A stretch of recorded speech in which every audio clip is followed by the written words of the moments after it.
on, baby.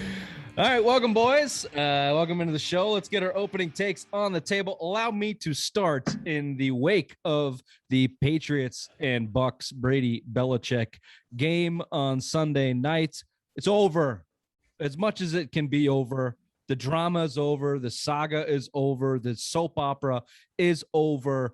And not just because it happened, but watching Tom Brady's interview with I always forget what's the NBC reporter, field reporter's name, the woman? Lafoya. Michelle. That on-field exit interview that lasted what felt like 35 minutes. You could tell Brady just got his closure. Like just a whole week around it, they were lobbing compliments back and forth, Belichick and Brady. It's over. Like the animosity has now dulled. Brady got the win. Patriots played good. They should have got the win. Belichick had a good defensive night. It was like the best case fucking scenario for this whole goddamn soap opera to end. Hashtag Brady's still dead to us. He'll probably continue to be a douchebag down in Tampa. But this fucking tit for tat back and forth, I think, is for the most part over. Even with Wickersham's book coming out here, I don't think that's going to rile it up any more than it already is. So we'll touch on that. Ray, I know you got a Patriots take there. Despite being 1-3, the future is bright for the New England Patriots. Mac Jones looked great last night. 31 for 40, 275 yards and 2 TDs in the biggest NFL game of his life in his short career. All eyes were on this game, and he came out and showed why he was the best pick in this 2021 NFL draft. He marched down the field with 2 minutes left to put his team in winning position, only for Nick Folk to doink it off the upright. But the future is bright for this NFL team. The Patriots are back to their winning ways with Mac Jones behind center. They lost that game, right, Bill? Yeah. On Sunday?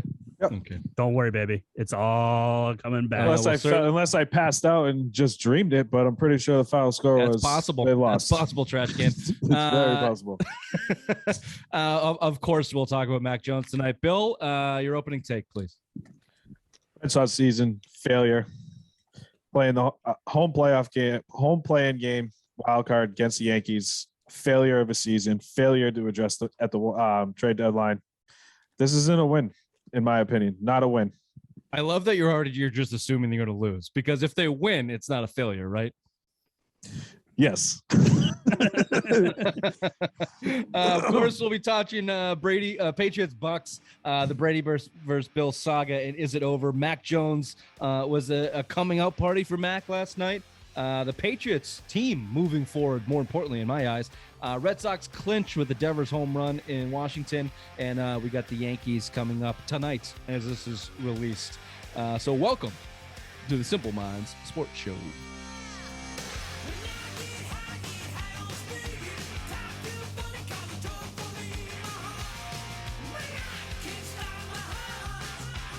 If you're watching on YouTube, please subscribe, rate, review. If you're listening on the podcast, wherever you get your podcast, do the same.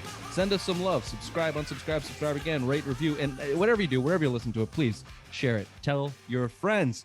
And tell them to get on down to White Birch Brewing in Nashua, New Hampshire. Ray, address, please. 460 Amherst Street. The good side of Amherst Street. Get on down to the tap room down there. They got flights. They got pints. You've heard me say it before. It's fall season, so they got the good shit, okay? And they know how to make the good shit. The stouts, the Marzens. We're getting away from hazy season, so if any of you hopheads are hopped out, they got the good stuff coming in for the season here. And go catch some football. They got, a nice setup down there. If you can't get to the brewery, then get at your local beer store, wherever you get it. Tell them the Simple Minds boys sent you. White Birch Brewing. Everyone feeling okay after the loss? They did lose, by the way, Raymond. I know they lost, but I think that it's a step in the right direction. The defense played very well against the GOAT himself, Tom Brady. Mac Jones looked great last night. Our running game. Can I just interrupt you real quickly? As we start this show, as I was doing the sponsor read, the text message on our group text is, Bill, I need more gummies. That's what's on your fucking mind as we dive into the show. Yeah, I just took the last one. Okay, so it's 6:40. This show will be done by about 7:15. Anyone tuning in for Wednesday's NFL weekend recap, if Ray doesn't say a fucking word, now you know why. Because that's pretty much how that goes. I have 2 fucking beers in, and I just had to lighten the mood. So now I'm fucking on my A game. Leave me alone. Take them before the show. Not. Gee, never mind. Well, it makes Listen me to sick. the trash can. Never mind. Let's jump in, boys. So overall impressions. Let me list them. We'll talk about them. And Bill, I'll start with you after I list them here. You can start wherever you want, as long as it's Mac Jones. So Mac Jones is the story coming in this game. Told you it could have been, told you it might be, didn't predict it will be, but I think Mac Jones is the story coming in this game. It's either that or the Patriots blew another fucking game. Which way do you want to go there? I'll let you wait and decide. Brady did not play well. He was jacked up. He was jacked out of his mind emotionally. Patriots defense. A lot of overthrows. Wow. I mean, You see his mom in the booth, just fucking like, oh God, we're doing this again. I heard. Yeah, Jim Gray was rubbing her up. Jim Gray was giving the old fucking cop of feel in the booth right there with Tommy Senior. Tom Senior said, "I'll allow it." I know Oprah. Tom knows Oprah. I thought the defense was excellent. I thought it was a Belichick night. I thought I thought he came into that game overthrowing people and jacked out his mind. But even throughout the entire game, I thought he looked confused, frazzled, bewildered, however you want to call it. He certainly was not. J.C. Jackson, quarterback 1B. Not 1A. We'll give him 1B. He's had a good year. I thought he did real well on Mike Evans last night. I thought he played really well. And he got under his skin. He got under his skin, and he knew how to do it real fast. It was awesome. They attacked Jonathan Jones and then Bethel late in that game, which set out that. Was that when he woke up? Let's get into that in a little bit because that little series there with the Bethel coming in, Patriots having to use a timeout, couple shots at Jonathan Jones with the knee injury. That was an important series that left the door open for the Patriots, and they couldn't. Sucks it burned the timeout, though. You know what I mean? Because then, all right, let's fucking get into it. I'm not mad at that timeout. If you watch that series of that progression that goes down, the third down before it or the second down before it, Jonathan Jones hurts his knee, has to come out of the game. Bethel comes in. It's 3rd and 6. They go right at Bethel. Antonio Brown, easy first down. 2 plays later, because he got hurt in the end zone. They took the first shot with Antonio Brown with Jones in coverage, and Jones tweaked his knee again. So that was second down. Yep, he's limping back to the huddle after the first throw into the end zone against Antonio Brown, and he's calling to the sideline. I need a sub. They're trying to figure out their packages. And can we give Belichick, who had a good night, give him the benefit of the doubt? He goes, I just watched Bethel get fucking smoked on 3rd down. Call timeout. Let's save the game on this one play. Can we do this? Can we not give up a first down and end the game with Justin Bethel in coverage? Let Jonathan Jones collect his wits, put him back out there after the timeout. Can we alleviate a little bit of room for that as a thought process, or is it just they fucked up? Which may be the case because they fucked up earlier in the game with 12 men on the field and 10 men on the field the week before. So I don't think they both. I don't think they fucked up. I was more like it sucks that you had to burn the timeout. I mean, you wanted Jonathan Jones in there. Yeah, you're going to look at the stats. He gave up a lot of yards, but it was Antonio Brown. And Antonio Brown's having a very good year to start. He missed the game 2, but look at game 1. I believe he had 2 touchdowns. And then last night he had a really good game, a couple of real nice catches. So, of course, Jonathan Jones is your slot corner. You don't want him out there. And again, everybody knew it.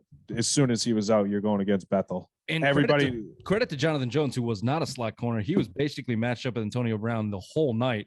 I thought he did a good job because you didn't hear a lot of. I thought the whole secondary good. Oh yeah, Chris Godwin and Mike Evans. I think you held Mike Evans under 80 yards, which was nice. And then Antonio Brown had that one over the shoulder catch that he got faked out. That was the only one. That was the back shoulder. Back shoulder throw too. No for way 40 yards. You can't defend that. And they love that play, that overload play where they overload the hole out and just put Antonio Brown one-on-one on the outside. They tried to burn the Patriots, I don't know, half a dozen times on that last night. Should have had that touchdown to basically seal the game, but that's a tough catch. Jonathan Jones was there. Yeah. So credit to the defense, man. Credit to the defense. Yeah, that should have been a touchdown. It should have been, but I don't know if Jonathan Jones tipped it. But his hand was right there. Let's say he did. Well, this hand was definitely in front of his face. So I mean, what did I still what think. Did I just say, Bill? Hold on, I still think you got both hands on the ball. Gotta catch it. Gotta catch it. Can I ask you a question real quick? Is it dumb? No, Matthew Judon. Was that the best signing the Patriots have had in a God, that's dumb, Ray. I really can't. Bill interrupted me on the little rundown I had here. You've seen. Yeah, but you weren't mean to him. Now you're gonna be mean to me. Is it because you've been an asshole these couple of days to me, and I don't like it, and I'm a little bit frazzled. Because I also want to get into the field goal, the 56-yard field goal and driving rain. Forrest, pray with me. I mean, spoiler alert, dumb fucking decision. And then the sloppiness, the turnovers, the penalties. Again, 4 weeks into the season, I haven't seen a move in the right direction there. And again, 6 touches by your running backs for a total minus a yard. One of the worst, if not the worst performances. Brady outrushed them. Patriots team. That's pretty bad. All right, let's start with Mac Jones. Ray, I'll throw it over to you. Your opening take. And before I do that, let me give you my opinion on your opening take. I agree with you. Great game. Total control of the offense. Looks very comfortable in no huddle spread. He was calling it out. He was calling the Jordans. Like it looked like Brady on all the signals. Linda, the Superman. Shout out to fucking Cam stands. They gave him a signal. That was pissed me off. That I'm surprised like, that wasn't. Shout out to Cam Newton. Fuck you. I'm surprised that wasn't a run pass option with a fumble. But yeah. Regardless, if he looked good. He looked good. Yeah. His stats are good. 31 of 40 for 77.5% completions. And not just 7-yard, 6-yard dinks. He was throwing the ball around 275 yards. Yeah. 2 touchdowns, looked better in the red zone. Mostly had that one pick, which, by the way, Aguilar, make a play for your boy. He should have had that. That fucking hit him right in the hands, and he tipped it up. If you can touch it, you can catch it. Yeah. If you can dodge a wrench, you can dodge a ball. Raymond, Mac Jones, the future, in your text said the future of the Patriots, they're good for the next 10 years. Just falling right into that fucking honey trap with the rest of you morons in New England. Hey, boo-boo. I'm not too far away from you. The kid looks good, and it should only be up from here for a while. So go ahead. No, the biggest stage of his young NFL career, and he came out and he outshined the GOAT. He played better than Tom Brady last night. He took the pressure and he sat in that pocket, and he got fucking hit time after time after time. And even Bill texted us last night saying he looked scared. He might have looked scared, but he was still sitting in that fucking pocket and getting fucking nailed time after time. And finally, the Buccaneers were like, oh shit, this isn't phasing him, so they stopped blitzing him all the time. So that was a big step in the right direction. That was a show of respect from the Bucs. But yeah, this kid, it looks like the real deal. He looks like I haven't been this jazzed up for a game since about 2018 when the Patriots made that run for the Super Bowl. Like I haven't had that feeling in a long time. And now, like after watching that game last night, the feeling came back. I was kneeling watching my phone because I was getting yelled at by my wife because I was too loud. So I was watching on my phone with my iPod, my AirPods on. Whoa. Time to fight out. She made you watch it on the phone? Oh yeah. You better go for cigarettes now. You have a TV in the basement. It was too loud. She said I was screaming too loud. So she said, just put your headphones on and please just be quiet. So. Are you for fucking real? Let's not get into that. We can after show tune in for that for marriage counseling with the Simple Mind Boys. Jesus, cigarettes, Ray. I lost my fucking the blitzing and Mac Jones and getting hit. I don't think they stopped blitzing because he was getting up after the hits. I think they stopped blitzing because he finally learned how to beat it. Yeah, he was beating it. No, that's what I'm saying. Yeah, he was checking down. He was hitting deep throws, but he did look scared because I thought his interception throw, as much as I thought it was a decent throw, hit Aguilar in the hands, he kind of bailed out on it. He threw it on his back foot, and that comebacker to Nelson Aguilar that almost got picked was kind of on his picked, yeah. Well, that was more on Nelson Aguilar, but you saw him kind of throw it off his back foot. Aguilar stopped instead of coming back to the ball more. I mean, that's what Brady used to talk about in that offense all the time. That's why Chris Hogan fell out of favor. He stopped coming back to the ball, and he just sat there. And that was pick six. That could have been game over. At an angle, right? That's Brady's big thing. It's like the hook. You run straight and you come back at an angle. You cut off the angle for the defensive back. Yeah. I'll just say this in Mac Jones' defense. The guy got hit. Yeah, no, that's a perfect 70% of it, and not that. And let's just we don't know this, but let's say he's bailing out of his throws. First of all, he's still accurate. He's throwing for almost 80%. Second of all, we've seen Brady bail out of those throws for the last, call it 15 years. He learned how to take a hit when throwing the ball. If Mac Jones knows then at 23 years old that I'm going to get fucking crushed here, so let me lean back a slight bit. If I can still get the ball to my guy, he's not taking the brunt on his shoulder or collarbone or wherever else. He's learning how to take hits in the NFL, or he's already learned it in the SEC, whatever. I allow me to be on the homer side here and just look at it as a positive. Yeah. If he has a clean pocket, it doesn't look like he's got Peyton Manning happy feet. He's driving. No, and he's not making a lot of bad throws when he's in the pocket. Again, it's not a bad thing. He's just rushed a couple. But again, you got a guy up the middle. He's trying to get it and if he can learn how, Brady's always preached that. I learned to follow my left shoulder. I learned to spin my body around so I can follow my left shoulder because I throw with my right. You know what I mean? But as far as Mac Jones, yeah, dude, 31 of 40. I mean, that's got pretty goddamn impressive no matter who you are. Completions in a row. 20, let alone for a rookie. He matched Brady's career long for the Patriots at 20. I mean, and those were real throws. Those weren't check down throws. I mean, he was making throws down the field. I mean, Nelson Aguilar had a couple down the field, and Jacoby Myers had that toe tapper down the sideline, which was disgusting. I thought, you look at the command of the line of scrimmage from Mac was incredible. You saw, second, third, fourth reads on almost every option that he had. He was calling the plays at the line of scrimmage. I mean, that's what you want to see as a rookie. It's hard to teach these young guys progressions, and you saw it every time he was dropping back the pass. Hunter Henry's touchdown is one of them, right? I mean, he looked all around the field, saw Hunter Henry sitting down low, caught it, boom, touchdown. Same thing, check at the line with Jonnu Smith, saw him right away, touchdown for his second one. I mean, just the command that he had compared last week against New Orleans, it was huge jumps in game 4. I mean, and on the biggest stage of his, I would say what you want him in the national championship game, but I mean, biggest stage of his NFL career for sure. And again, going against all the hype like that, I mean, I didn't expect it. I picked him to lose 45-10, and I did not expect fucking Mac to look like that. I mean, he looked like the quarterback that we need him to look like going forward. And he looked like, I don't want to compare him to young Tom Brady, but he's running that offense the way Brady was his first couple years in the league. I don't say he's going to be Tom Brady, but just the command of the offense, it's encouraging to see at the same age. Brady was 24 when he took over as starting quarterback of the Patriots. Mac Jones was 23 years old, and they both have the same command at the respective ages, and Mac's younger at the time. I mean, that's a huge going forward. And Brady had a year in the system. Remember that too. People will say Mac Jones had it too in the SEC, basically ran a similar system down in Alabama. But yeah, it's wildly encouraging to see the success of Mac Jones and how poised he is. And that 31 for 40 is understated too, because they didn't even try to run the ball after the first quarter. They couldn't. So ears were tucked back by the Bucs, who have a great front seven. Your offensive line is dog shit. You got no help. Your receivers are fucking mediocre at best. Your tight ends have been useless except for in the red zone this game. And still, Mac Jones is out there, making the right calls and making the right plays and getting it out within 3 seconds. Like, yeah, you have the ball around too. That's huge. 7 for 7, 6 different receivers on that first touchdown drive. And that play, I don't know if I put in the email or texted you guys, but that play to Hunter Henry you just mentioned it, Bill, but a major progression from the first 3 weeks in the red zone.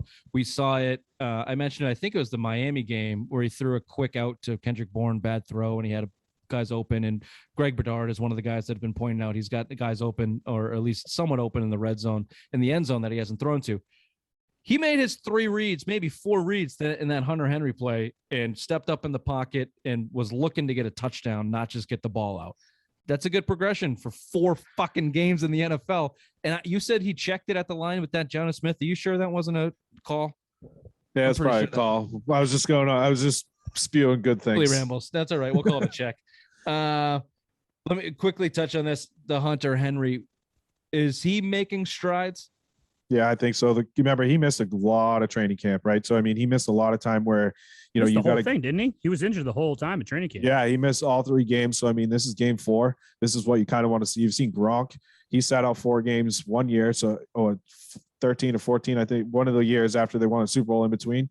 He sat out 4 games and then came back, and they kind of slowed him in. But you're seeing Hunter Henry, and it's like the connection with Mac. That's the one thing that you couldn't develop when he was neighbor. Yeah, that's what the big thing. Now you got to see that connection. So, I mean, it's good. This is what you paid big money for. I'd still like to see more. I'd like to see some fucking, seam routes with these 2 tight ends instead of these wide tight end screen passes. But, I mean, hopefully that's coming. But it's good to see at least them both get into the end zone. Yeah. More than 3 seconds of protection, you might see a seam route. But before that, I think it's going to be a lot of screen passes. Brady looked bad. We talked about it in the open.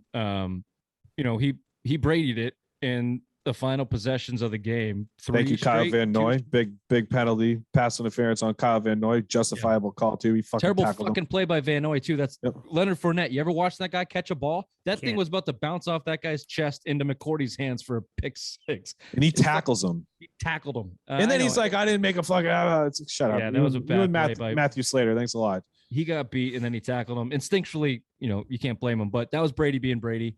Drove him down. Didn't get in the end zone, but enough possessions to win the game.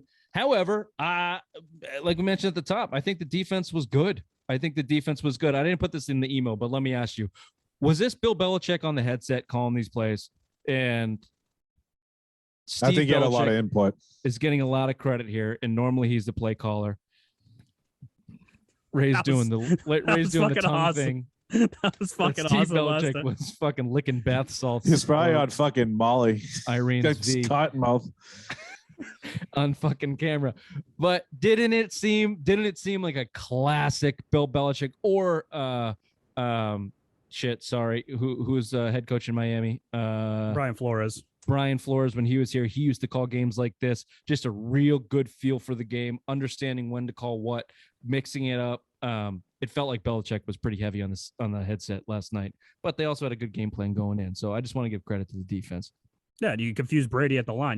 They'd show one thing and then they'd go drop and do something else. And Brady had to make the decisions on the fly, which, I mean, it's Brady. I'm sure it's natural for him. But, I mean, Belichick was just throwing like wrenches at him and being like, all right, you're going to have to beat us, Bill, we've seen it before. Patricia, remember that game? Patricia's first year in Detroit, they got fucking smoked in Detroit, and Brady had a terrible game. We've seen it before. People, if you have the personnel and you can kind of, I don't know. I put a lot on Brady's mental state that he wasn't ready to play this game, and I give 50-50, 60-40, wherever you want the split to be Belichick Brady here. But Belichick won that matchup, and he knew what to throw at him. He knew what to do. Little zone man split, whatever they were doing, it was good. And obviously Judon showed up gigantic. He had probably MVP. Welcome to the Patriots. He was all over Brady. Big sack too. I mean, he was constant pressure. He got him to scramble out too. Remember his 6-yard first down run was because Matthew Judon. I mean, you saw it. What a one pass to or screenplay. He was at Brady. He came back and made the tackle. It was great for him. But yeah, I give a lot of credit to Belichick too, because remember he was only rushing 4 guys. The rare couple times they blitzed them, so I mean, it was really just at one point they said the dime or quarters defense where they literally had 7 defensive backs on the field on a third down. It was the old Peyton Manning thing. They were daring them to just run. And then Tom Brady sat back and threw 40 passes. It was interesting to see, honestly, Tom Brady throwing into the end zone around 2 minutes, only needing a field goal.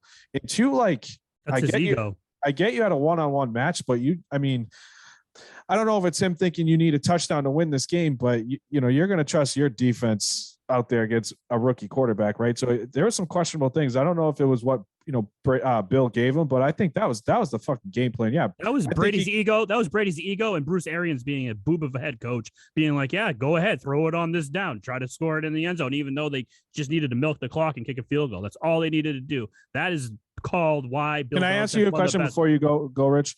If I told you have Tom Brady threw 40 times and he won, what do you think the score would be?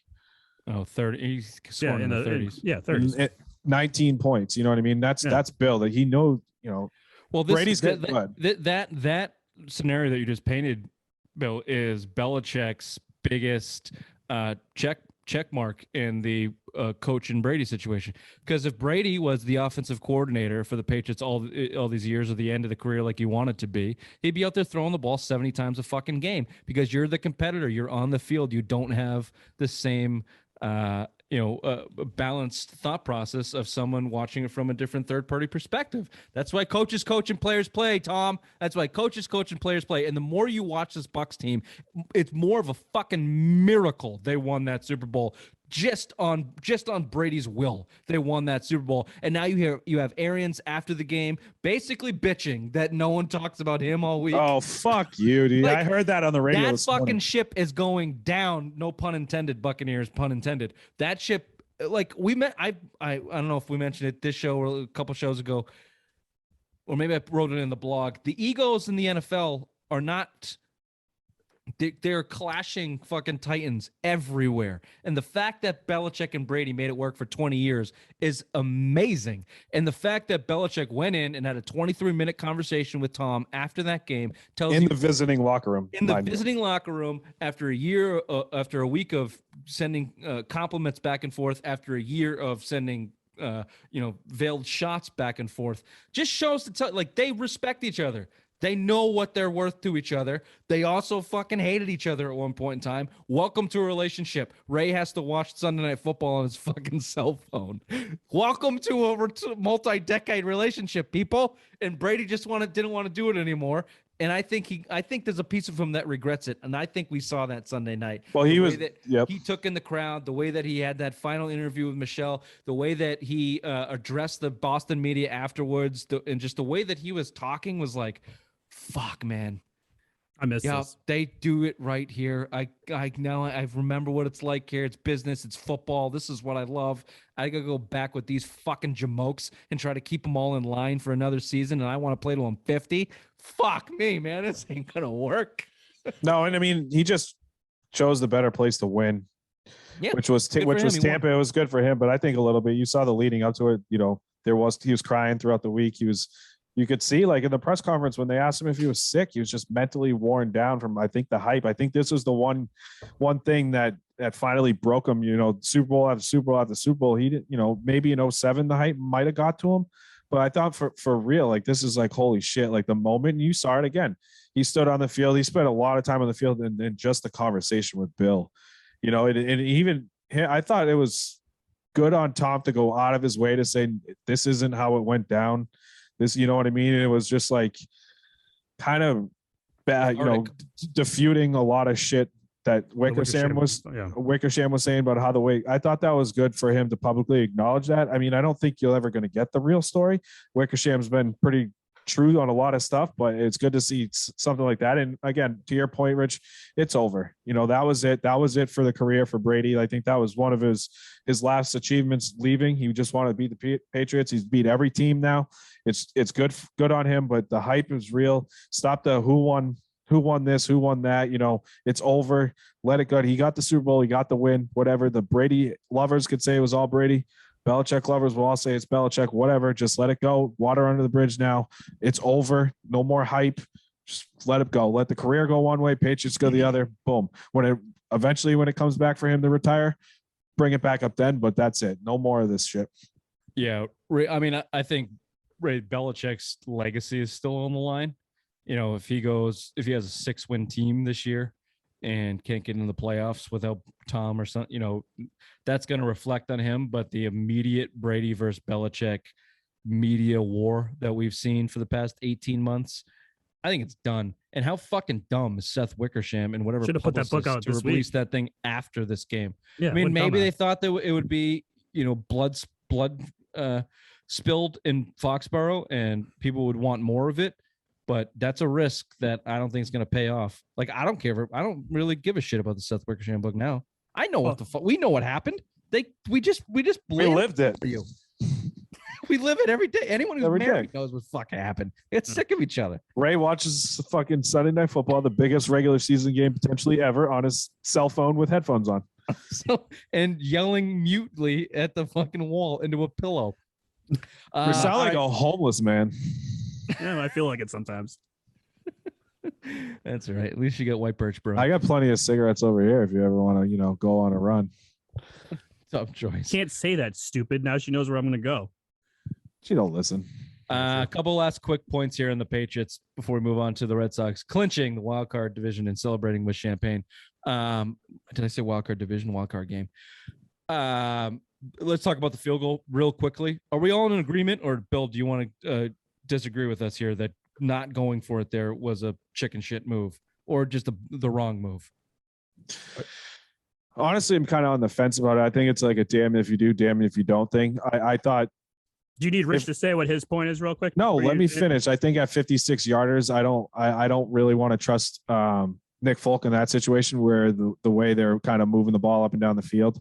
We've all heard the stat of Nick Folk in 56 yarders. And his career, planting leg was hurt too, right? You didn't know. Yeah, I kind of want to trust my quarterback who has a 4.0 GPA GPA Thank you, college. No, but I think. By the way, Nick Folk, one other kick beyond 56 yards 10 years ago or 12 Denver, years ago Dallas. in Mile High. Yeah, for Dallas, right?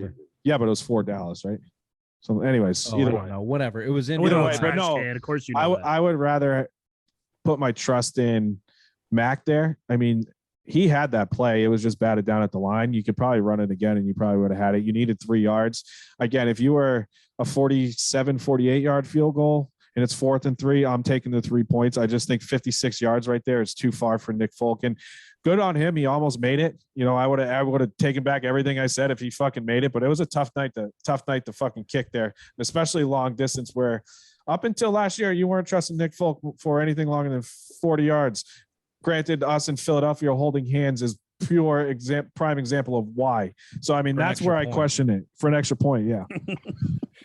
No, there's threefold why you don't kick this. Number one is Nick Folk can't make it.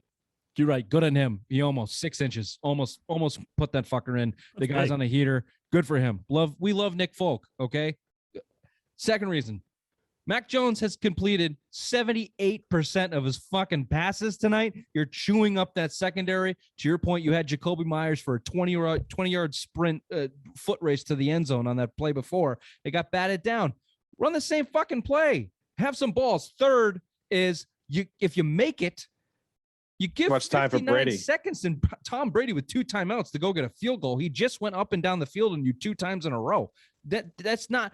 Fourth, Belichick is not coaching this team to win right now. He's coaching this team to develop, and it's biting him in the ass. We've seen it time and time, and the training wheels are still on Mac Jones in the most crucial moments. And that last trip down to the red zone where he almost threw that pick 6 to Devin White, was it? Who almost? Yeah, I think it was Devin White. That was bad decision by Mac Jones for sure. But McDaniels cut the fucking field in half. That's a cardinal sin. We make fun of teams for doing that all the time. You don't roll out in the goddamn red zone. And he had Hunter Henry wide open. Maybe. I haven't seen the back end of that. There might have been a safety on the other side of the end zone. And then the next play, you run a fucking screenplay at the 10-yard line to Brandon Bolden. God love him. Got a couple first downs for you, but the most vanilla running back that this team has seen in a long time. And a screen pass at the 10-yard line. Come on. You got to let him throw there. That's the biggest problem we've had with Mac. He's not throwing in the end zone. Why is he not throwing there? Is this not the game? He's proven it to you that you can spread the field at the 10. They used to go 5 wide at the 2 with Brady and let him fucking pick it apart. I get Mac Jones is not Brady, but if last night was not a game that he proved that he can make the right decisions and you can live and die with that, then what is? And you're gonna go on a 56-yarder in the driving rain by a 30-something-year-old kicker who hasn't done in 12 years. That with the boost of Mile High, come on, that's a fucking bad call, Belichick. That's you cost them the game. You cost them the game because a missed field goal is the same as an incompletion or anything else that doesn't get your first down there. Well, so let's throw some shade on Matthew Slater too.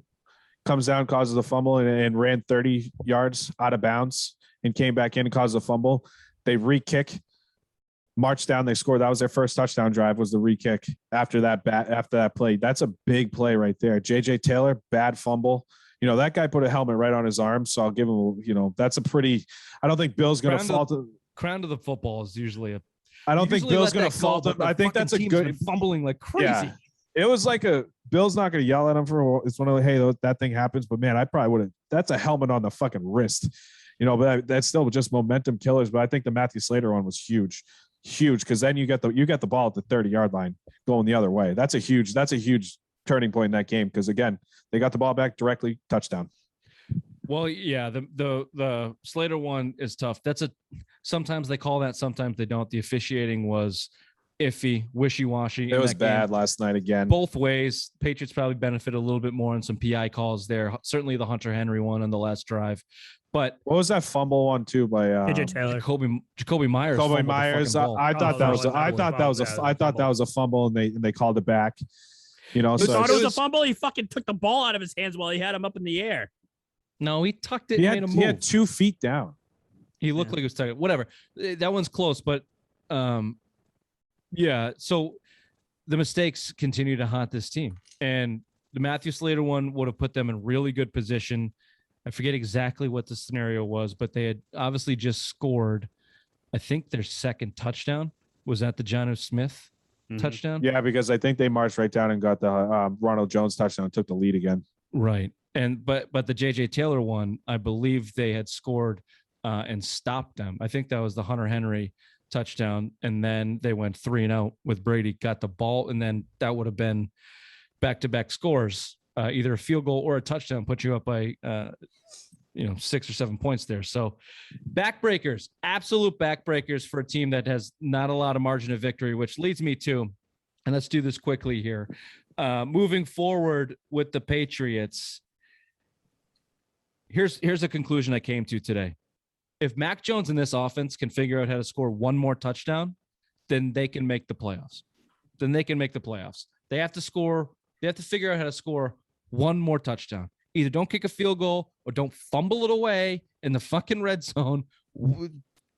Clean some of that shit up and get one more touchdown and average around 21 to 24 points. And you can make the playoffs. You should be 2-2, 3-1 right now. Honestly, you could very well could have been 4-0 if you weren't too sloppy football. Truthfully, Bill, if not for a JJ Taylor fumble and a 56-yard missed field goal, Damian Harris fumble, you should be 3-1. Yeah, you could be 3-1. Very realistically, you could be 3-1. So let me just run through this schedule here because I did it today, and I think that you're on the verge of 10 wins realistically, 11 wins if you get good or get lucky. I don't know if that's good enough for the playoffs. We don't have time to go through the rest of the league right now, but let's just do a week 4, what was once a quarter of the season through the year, reevaluation of the schedule here and what we think is going to happen. So next up, you got the Texans. Win. After that, Cowboys. Loss. That could be loss. Is it? It's in New England. Yeah, I'm going to that one too. Oh, who cares? You're going to be 0-4 at home by that point. Yeah. After that, Jets. Win. Okay, here's the next 3. If you want 11 wins, you got to get 2 of these. If you want 10 wins, you need 1. So tell me where you think we're going to land here. So after the Jets, you have the Chargers in LA, the Panthers in Carolina, and the Browns. We're going to that game. Panthers. The Browns at home. Can you win 2 out of 3 of those? Yeah, I think Panthers and Browns are very winnable games. I think the Chargers is the only iffy one there. Fucked Herbert's life up last year, by the way. I think you can win all 3 of those. They're a better team right now. They are. Especially on the road. Chargers were here. Now you're going out to LA. So that's a big game, but they very well could win 3. I think Chargers. I think they can win 3. Chargers and Panthers. Panthers have one of the best. Don't do this. No. We had them winning 13 fucking games this season. Don't do this. Give me 1 or 2. I say 2. 2 out of the 3. I think they win. I'm gonna go. Nope, we already outruled you. I'm gonna go Panthers and Browns. Because I don't trust the Browns. I don't trust Baker Mayfield, and I don't trust Sam Darnold against this defense. And I think by that time, in 1, 2, 3, 4, 5, and 6 weeks from now, Mac Jones should continue that linear progression. Give me those touchdowns I'm asking for. Are you marking this down? Yes, Sam sir. Aaron Ray? Yes, sir. Okay. After that, Falcons. Oh, win. God, yeah, win. Okay. Here's the next 4. 2 of them include the Bills, which I say you need a split to get to that 10 or 11 wins. Do you agree they can split with the Bills? Yes. No. I'm going to say yes because you pushed them to the brink, if not for a Cam Newton fumble. Suck it, Bill. I think that Bill Game Belichick one, has though, a little bit of Josh All right. Allen's number, and the Bills Better are defense. streaky. Better defense this year, too. It is, but the Bills are streaky. And Gilmore will be back. Go ahead. Good call. The other games in this 4 grouping are the Titans and the Colts. Win and I win. think you can win both of those games, but it depends on how your run defense doing because that. Oh, Derrick Henry's going to go for 450 yards. I got him losing to the Titans, losing to the Bills in Buffalo, beating the Colts, and then beating the Bills in New England. I have them beating the Colts and Titans and losing both to the Bills. So we're both. Okay. So either way, we've got 2 wins out of that 4 grouping. And then the last 2 games are Jaguars, Dolphins, win-win. Win-win. That's 11 right there. Yeah. Very doable. That's 11-6 on the season. I think you'll be in a tight race for the wild card spot. I don't know if 11 wins will get you in, but if you miss the playoffs and have 11 wins, I mean, in Mac Jones's first year, because right now he's looking like he could potentially be the offensive rookie of the year. Yeah. I'll take that. It's a deep AFC.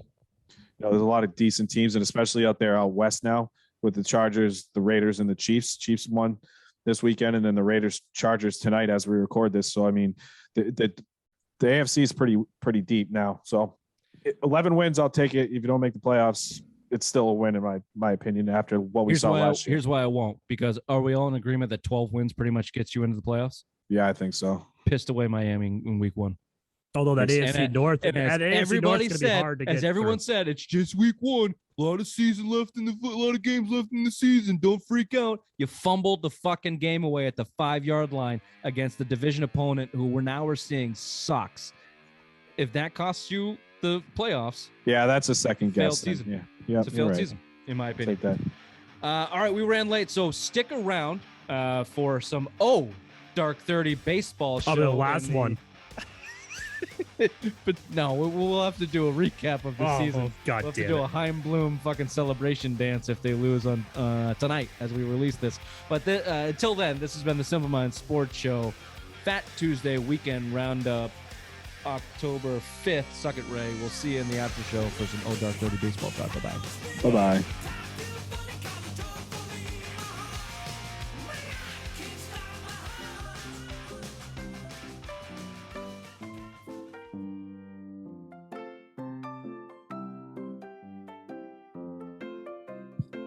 Sit this one out there, Ray. Ray, if you want to let him kick in. If you want to watch us on your iPhone with your headphones, that'd be fine. Hey, Ray, Kelly just texted me and told me you're being too loud down there. So if you could turn down the volume of your mic and whisper now. What do they call them? ASMs?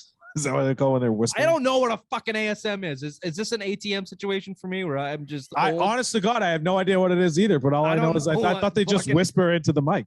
I've just been going casual along with conversations that I've been a part of like ASM. It's funny. They say, yeah, it's very funny. I don't know what the fuck you're talking about. They just talk real slowly into the mic and go, cantaloupe. And it gets people off, I guess. Rich, let's talk baseball. That's fucking stupid. That's bad. Yeah, let's talk. That's what people get off on nowadays. I don't fucking know. You know what people get off on with Viagra? Baseball. I thought you were gonna say Nardone. Red Sox clinch the wild card. I will say this for the MLB and baseball. If they could shrink their season down to like the last 3 days of every season, it'd be fucking fantastic. Great, right? I mean, at one point you had a 4-way tie. They were talking about a 4-way tie, and then the Yankees got to pick who they wanted to play. And I have been talking about a 4-way for a long time. Yeah, that's all hands on dicks on Tuesdays. Oh, fuck you. Don't take our fucking hands on dicks. Stack them up, all hands on dicks. Not just the AL, the NL too. You got the Dodgers and Cardinals battling it out to get into the playoffs. Two of the most franchise. Dodgers won 106 games. They should be in the playoffs immediately. And it's so crazy to be in the same division with the fucking Giants who won 108. That's incredible. Padres $1 billion lineup got them 70, 80 wins, 81 wins. And they're on the golf course. That's where it got them. But let's stick with the Red Sox here. Let's stick with AL East baseball. Actually, let's set the scene a little bit before we get into. Obviously, everyone knows the Red Sox have clinched. They're playing tonight. Devers with the 2-run home run in the 9th after it looked like Garrett Richards and his pumpkin ass had given up the game, and you were going to be staring the Blue Jays dead in the eye just for a chance to play in this wild card game. That's how close it was, because the Blue Jays trounced. Who'd they play? The Orioles. Yeah, 12-2 or 11-1 or something like that. Seattle got down early. That was pretty much over by the 6th or the 5th. And did anyone see? Do you see any of the reactions from Seattle? Oh yeah, the fucking ball in their eyes out. Like Mitch Haniger took he had a big hit in that game too, and the announcer went crazy. I mean, thankfully the Red Sox had all the tiebreakers, so they basically controlled their own fate, which was nice. But still, it was. I'm gonna say this: Seattle baseball and Seattle fans, as much as shit as we give the 12th fan in Seahawks, but even Ray, their soccer team, what are they? Sounders. They have awesome. Die-hard fans. Yeah. Seattle has awesome fans, and that Mariners team hasn't been good basically since Griffey. They're the longest running team to not make the playoffs. It's been like 20 years. They have amazing fans, and I feel bad for them. But fuck them. It's the Red Sox Yankees after a clinching game against the Nats. Chris Sale, 2 1/3. I didn't watch the game because I'm blacked out down here in DC. They didn't let me watch the game. Stupid. It's very stupid. Did they pull him because of what he looked like, or were they trying to save him for a wild card game? They pulled him because it's the playoffs and he wasn't looking awesome. 2 1/3. I mean, he wasn't. He left with I think 2 guys on base, and it's just Cora trying to play the matchup of you're in a must-win game. You're probably going to see the game again tonight as we release this with Evaldi, 2-3 innings, and then you're going to pull these guys if they're getting in trouble. You have to win this game. You had to beat Washington. You wanted to get that home. Yeah, you're not. I don't think you're going to try to save him. It's a one thing if he's not coming out Tommy John surgery. It's another thing if he's pitching a day and a half later. You might, but I don't see it. I don't think he's worth saving for an inning, right? When what I'm saying. You don't save him in that. It has to. They must have been playing the matchups and just didn't think that he was up to snuff, because you don't save anybody for the next game that's not guaranteed. Right. Let him go as long as they possibly can. Evaldi threw 9 innings in relief in a 5.5, 6.5 hour game in the 2018 World Series. You don't save anybody for that. So, and I don't think Alex Cora is dumb enough, and they're dumb enough to do that. I just had to ask the question because they've pissed me off so badly. But good thing we're talking football after this, so that works, huh? Yeah. I'm sorry I lost my train of thought where I was going to fucking go with that. Damn it. Anyway, Garrett Richards comes in, gives up 3 earned.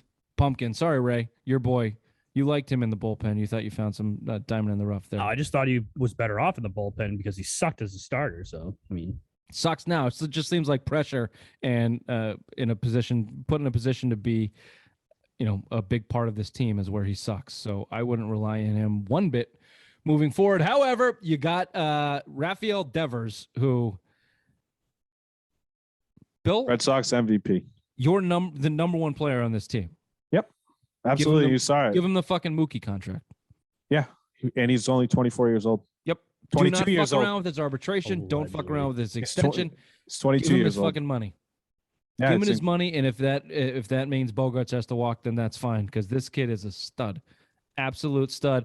Hits the 2-run jack to straightaway center to take the lead. And my boy, Nick Pivetta, closes it out. You clinch the wild card.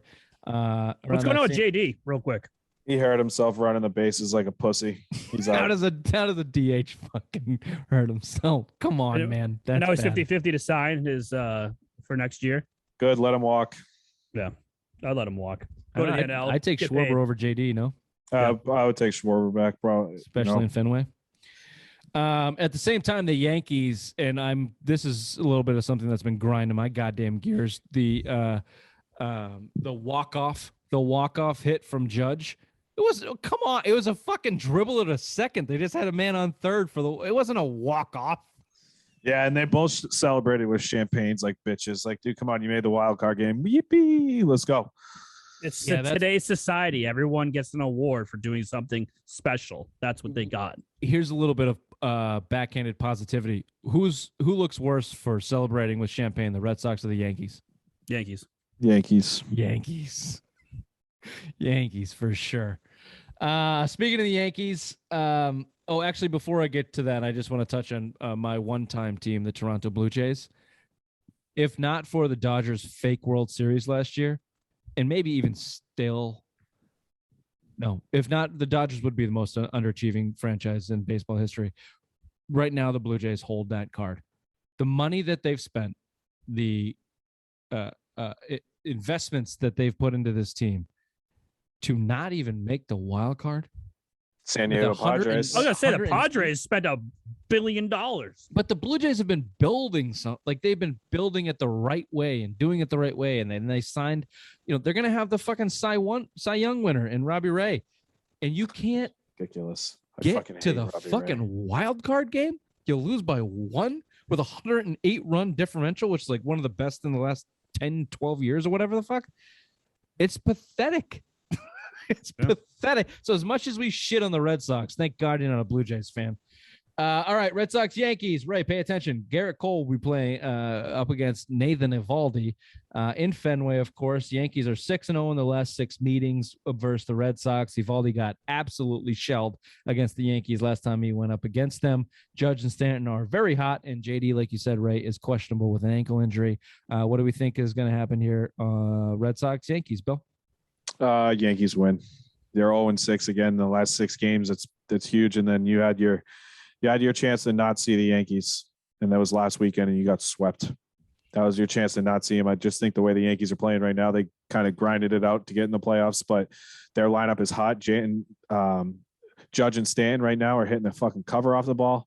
I mean, it's tough. I expect the Yankees to win. I did not want to. I thought early in the season, if we had to see the Yankees, I was all for it, but the way they've been playing and the way the Red Sox have been playing against the Yankees, nervous scene. I don't expect the Red Sox to win. I expect the Yankees to go on, and failure of a season. Raymond? I feel like Rich is going to go Red Sox here because he was his World Series winner. So I'm going to side with Rich because that's what Bill does all the time. I think the Red Sox are going to pull us out. I think they see the 0-6. He picked the White Sox, not the Red Sox. I picked the White Sox and Braves in the World Series. Yeah, same thing. So yeah, I'm taking it's going to be like a major league thing where they're ripping off the manager's clothes one game at a time, and I think that's how they're going to start this wild card off. They're going to fucking destroy the Yankees. It's going to be 11-4 tomorrow or tonight. You stole that from me too in a blog that I wrote on the rip taking the manager's clothes off from. How to read your blogs. That's from Major League, the movie Bill has on repeat, and love that movie when he has to be quiet. 1 or 2. 1. Always 1. Always 1. Give me the Sox. Give me the Sox. Garrett Cole, Nathan Eovaldi. If I had to trust Garrett Cole or Nathan Eovaldi in a big game right now tonight, I get that he got shelled by the Yankees, but he's kind of due for one of those a month. I don't know if it's a Yankees thing. I'm taking Eovaldi over Cole right now. I mean, I get Garrett Cole is Garrett Cole, but he's been wishy-washy and iffy this whole season. The sticky icky put him in a mindset. You're in Fenway. Nathan Eovaldi's got a set. We know he's got a set. Show me him. I expect it to be low scoring, nerves to be setting in for most of the game. 6th, 7th inning, someone will break through. I'm gonna lean Rafael Devers here. I'm gonna go Devers, Verdugo, Bogarts. One of those guys is gonna come up big and get the Sox in the playoffs. So they get swept by the Rays. Hey, I know it's not Sunday. I know it's not Sunday, but I'm gonna give you a little weather forecast for tonight. It's gonna be 48 degrees and it's gonna be a steady rain all day, so it's gonna be wet and cold. I don't think Garrett Cole's gonna be up for that task tonight. Or Eovaldi. It's gonna be a shut up, Bill. Fucking Eovaldi's gonna be ready to go. All right, cool. Bill, do you not like Eovaldi? You've been pushing against my Eovaldi love all fucking year long. No, I've said he was my pick to start this game.